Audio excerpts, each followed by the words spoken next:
Should you work harder? Is hard work the key? Is hustle the key? I hear a lot of different opinions. I just want to say this. I feel like I live in a world that's the exact opposite. I feel like I live in a world where millions, tens of millions, hundreds of millions, even billions of people are working their ass off. I remember going to India in the third world. People wake up at dawn and work till dusk picking aluminum out of trash heaps. Should they work harder to get ahead? I'll tell you a true story. Growing up, I played basketball at a school, inner city, 95% non-white people in Raleigh, North Carolina. Enloe is the name of the university. And I had a friend who lived in the projects. His name was Leon Champion. Rest in peace, Leon. He died in prison after I graduated high school. But it's a sad story. I never, I didn't grow up rich, but we always had food. And I spent the night at his house in the projects one time. And Leon, I woke up in the middle of the night and I was hungry. I was probably 17 years old, hungry. I go down to his refrigerator, everybody's asleep. I open it up, he had a single mom. And I'll never forget, there was mustard and beer in the kitchen. One beer, one mustard. I said to him, I came back in the morning, I said, Leon, where's the food? He said, man, I don't eat on the weekends. We don't have any money. I eat free lunch as late as I can on Friday, and then I go to school at 6 in the morning to eat on Monday. Sure, he had a little bit of candy and a little bit of that on the weekend. Wage inequality. His mom was working nonstop. I never even saw his mom. She was at a job every minute. I don't even know when she came in to sleep. So don't tell me I should have just gone to her and said to Leon's mom, oh, work harder, work harder, work harder, hustle. Hey, you ain't hustling. No, someone should have educated her. Some entrepreneur should have reached down from their multi-million-dollar empire and said, let me take you under my wing. A guy came to me, a homeless kid. His name is Chris Lopez. I put some videos. This was about 2 years ago. Showed up, knocked on my door at my Hollywood Hills house. He said, Ty, everybody's dead in my family except my grandfather. I'm homeless. I walked from Compton, Long Beach. He walked to Hollywood. I said, how long did it take? I think he said 7 hours. So I think he took the bus a little bit. He said, will you help me, Ty? And I didn't know this guy. I didn't know if he had a criminal record. I didn't know whatever. But I thought, this dude's a hustler. He showed up. I said, how'd you find my house? He said, I triangulated. This is before Snapchat.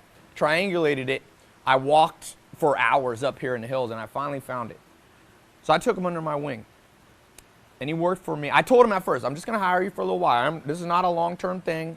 I want to test you, see if you fit in. And he worked for me for about 1.5 years, 1 year. And finally I came to the end. I said, I've taught you a lot of stuff. You've saved a lot of money working for me.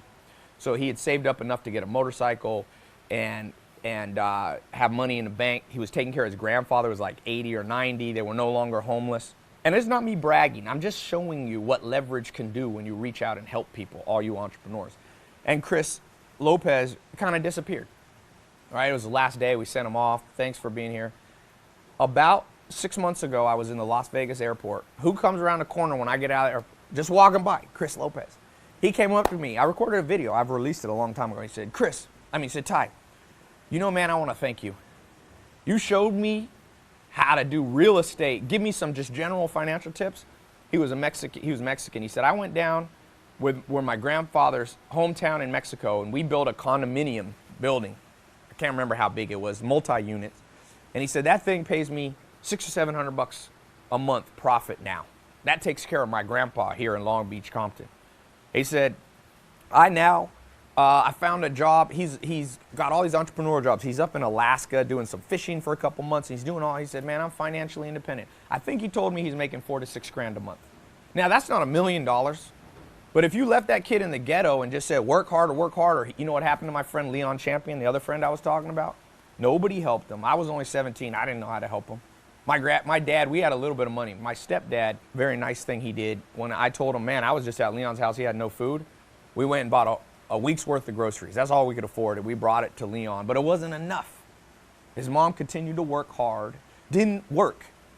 I remember as a senior in high school, Leon, I stopped hanging out with him. He started carrying a gun at school.